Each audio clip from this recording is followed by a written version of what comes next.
হ্যাঁ ভাই, আমার কাছে আসেন ভাই। ভাই দোয়া করেন। হ্যাঁ, আজকে চলে যেতেছি আমি। এখন মোটামুটি 9:30 বাজে। আমার ফ্লাইট হচ্ছে 11:20-এ। শেষ মুহূর্তের ভাইদের সাথে আমার সাক্ষাৎ।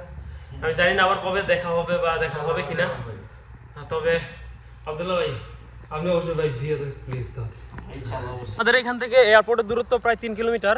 আমি অলরেডি ইয়ানডেক্সে একটা গাড়ি কল করছি, গাড়ি চলে আসছে সামনে। এটা আর ভাড়া নিবে 175 টাকা বাংলাদেশি টাকায়। ওরা আসছিল আমারে ড্রপ করতে। ভাই আল্লাহ হাফেজ। হ্যাঁ, অল্প কিছুদিনে এই শহরের প্রতি মায়া জন্মায় গেছে। শহরের মানুষ, এই শহরের মানুষ তো না, এই শহরে আমার বাংলাদেশি যেই মানুষ থাকে অনেক স্মৃতি রেখে যেতেছি। আল্লাহ সবাইকে ভালো রাখো। অলরেডি এয়ারপোর্টের কাছাকাছি চলে আসছি। সামনের ওই বিল্ডিংটা হচ্ছে এয়ারপোর্ট। এটা হচ্ছে এয়ারপোর্টের এন্ট্রি গেট। আর এখান থেকে বিদায় দিব আব্দুল্লাহ ভাইকে। তারপর হিমন আসছিল। দোয়া করেন, ভালো থাকেন, সাবধানে থাকেন ভাই। অবশ্যই অলরেডি এয়ারপোর্টের ভিতরে ঢুকে পড়ছি। আমার আজকের ফ্লাইট হচ্ছে উজবেক এয়ারওয়েজে, আর মুম্বাই যাব। ফ্লাইট টাইম হচ্ছে 11:20। এখন অলরেডি 10:20 বাজে। আর আমার ব্যাগের ওজন হয়েছে 10 কেজি, 9.9। ওকে, আমি হচ্ছে ব্যাগটা চেক ইনে দিয়ে দিচ্ছি। আমার হ্যান্ড ব্যাগের মধ্যে একটা ট্যাগ লাগাই দিচ্ছে, হ্যালো বাংলাদেশ। আমি বোর্ডিং পাস পেয়ে গেছি, সামনে ইমিগ্রেশন। মাত্র 5 সেকেন্ডে উজবেকিস্তান ইমিগ্রেশন কমপ্লিট। মোটামুটি সবকিছু কমপ্লিট। এখন বোর্ড করতেছি প্লেনে। আশা করি খুব ভালো একটা জার্নি হবে।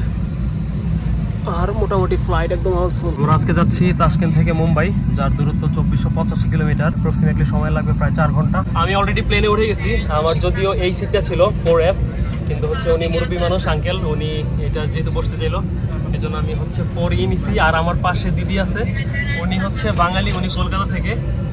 যদি আপনার পরিচয়টা দিতেন। বাস আমরা বর্তমানে হচ্ছি থাকি মুম্বাইয়ে, আমরাও ঘুরতে এসেছিলাম। আর ভাইয়ের সাথে আলাপ হয়ে ভালোই লাগলো। দিদিটা খুবই ফ্রেন্ডলি। আর ওনার সাথে ভাইয়া আছে। ভাইয়া যদি পরিচয় দিতেন। হ্যাঁ, আমি সব্যসাচী, আমি থাকি বোম্বেতে। আমরাও এখানে ঘুরতে এসেছিলাম। হ্যাঁ, কতদিনের ট্যুর ছিল? আমাদের 10 দিনের ট্যুর ছিল। হ্যালো হ্যালো, সে হাই। ওনারা হচ্ছে টোটাল ফ্যামিলি আসছে। ওনাদের 2 বাচ্চা, তাই তো? দুইটাই তো ছেলে। 2 ছেলে প্লাস হাজব্যান্ড ওয়াইফ। তো কেমন এনজয় করলেন 10 দিন? ভালো, একটু আমাদের বাসার খাবার দাবার মিস করলাম, বাট কান্ট্রিটা ভালো। হ্যাঁ হ্যাঁ, এখানে আমার হচ্ছে বাংলাদেশি আরো কয়েকজন পরিচয় হয়েছিল। আমি ওনাদের সাথেই থাকা খাওয়া সবকিছু একদম ঘুরে খুব মজা হয়েছে। হ্যাঁ, বাড়ি গিয়ে বাড়ির খাবার খেতে এখন আপাতত ওয়েট করছি কালকে পৌঁছে। তাহলে এখানে খাবার দাবার একটু প্রবলেম ছিল? ছিল, বাচ্চাদের একটু অসুবিধা হয়েছিল। ল্যাঙ্গুয়েজ, তারপরে ল্যাঙ্গুয়েজ। হ্যাঁ, মশলা কম। আমাদের মশলাতে হ্যাবিট আছে, তো এখানে মশলা কম দিয়ে খেতে ভালোবাসি। একদম একদম একদম। আর ল্যাঙ্গুয়েজেরও একটু প্রবলেম একটু ছিল। ব্যারিয়ার। হ্যাঁ, ওরা সবাই হচ্ছে ইংরেজি তেমন একটা বুঝে না।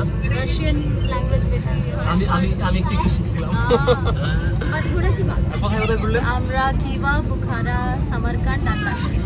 আর কোথায় সবচেয়ে বেশি ভালো লাগলো? সামারকান্ডে। আপনার সাথে পরিচয় খুব ভালো লাগলো। সেম ইয়ার। আমাদের প্লেন অলরেডি ছেড়ে দিছে তাশকেন্ট ইন্টারন্যাশনাল এয়ারপোর্ট থেকে। আমরা যাচ্ছি মুম্বাইয়ের উদ্দেশ্যে। আমরা এখন সমুদ্রপৃষ্ঠ থেকে প্রায় 10,600 মিটার উপরে আছি। আমাদের প্লেনের স্পিড হচ্ছে 838 কিলোমিটার পার আওয়ার। আর আউটসাইডের টেম্পারেচার হচ্ছে -51। আর এখন আমাদের হেডফোন দিয়ে গেছে। আমরা চাইলে এখান থেকে হচ্ছে মুভি দেখতে পারবো, সিরিজ দেখতে পারবো। প্লেন ছাড়ার প্রায় 2 ঘন্টা পর আমার ডিনার আসছে। যদিও আমি উজবেকিস্তান থেকে ডিনার করে আসছিলাম বাসা থেকে। অলরেডি মুম্বাই চলে আসছি। আর প্রথমে যেটা ফিল হয়েছে সেটা হচ্ছে গরম। এই মুহূর্তে বাইরের তাপমাত্রা হচ্ছে 31 degree Celsius. Mumbai immigration complete. আর আমার ব্যাগ আসবে 3 নম্বর বেল্টে। 3 নম্বর বেল্টের দিকে যাইতেছি। চলে আসছে আমার ব্যাগ। আমি মুম্বাই এয়ারপোর্টে নামছিলাম ভোর 4টায়, আর এখন 6টা বাজে। আমি হচ্ছে 2 ঘন্টা রেস্ট নিলাম এখানে। এখন মোটামুটি সকাল হয়ে গেছে, সকাল 6টা বাজে। এখন বের হইলাম এয়ারপোর্ট থেকে। আমি অলরেডি এয়ারপোর্ট থেকে বের হয়ে গেছি। পিছনে ওটা হচ্ছে এয়ারপোর্ট। আর অলরেডি ফিল করতে পারতেছি যে মুম্বাইয়ের গরম।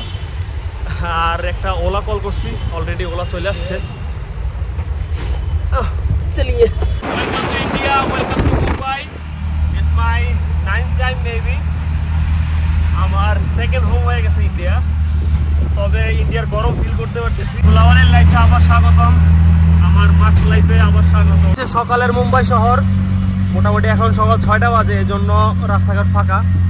বাট ইউজুয়ালি রাস্তাঘাট এরকম ফাঁকা থাকে না মুম্বাইতে। আমার অটো মামা ধুমধাম সবাই ওভারটেক করতেছে। Truck, private car, taxi, auto সবকিছু ওভারটেক করতেছে। কঠিন টার্ম দিছে। আর এটা হচ্ছে মুম্বাই শহর। প্লেন যাইতেছে। আমি চলে আসছি বাংলাদেশের কাছাকাছি। চলে আসছি আমার গন্তব্যে। 130।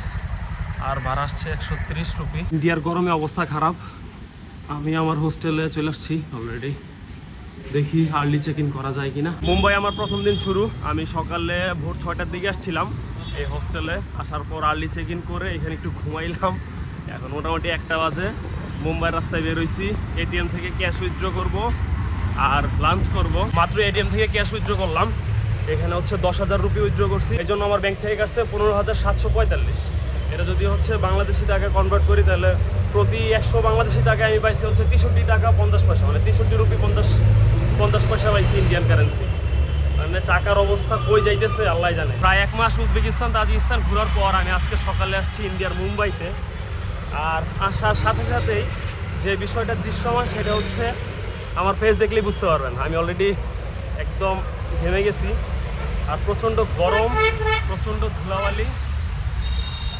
একদম যদি দৃশ্যমান পার্থক্য যদি বলি, এখন আমার এখানে মাস্ক পরা লাগবে, যেটা উজবেকিস্তানে কখনোই লাগে নাই।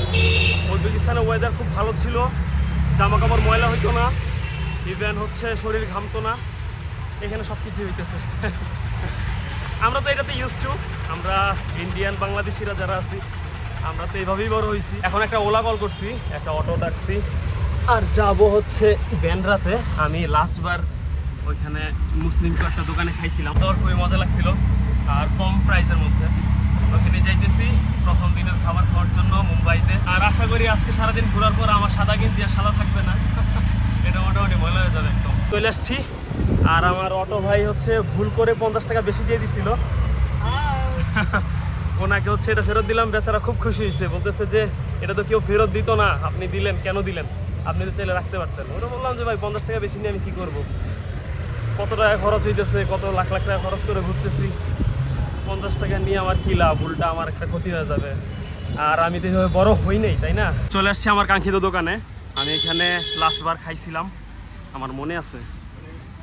এদের খাওয়াটা খুবই ভালো আর চিপ। এখান থেকে 1 প্লেট ভাত নিছি আর 1 প্লেট গোশ নিছি। খাওয়া দাওয়া কমপ্লিট আর বিল হয়েছে 7 রুপি।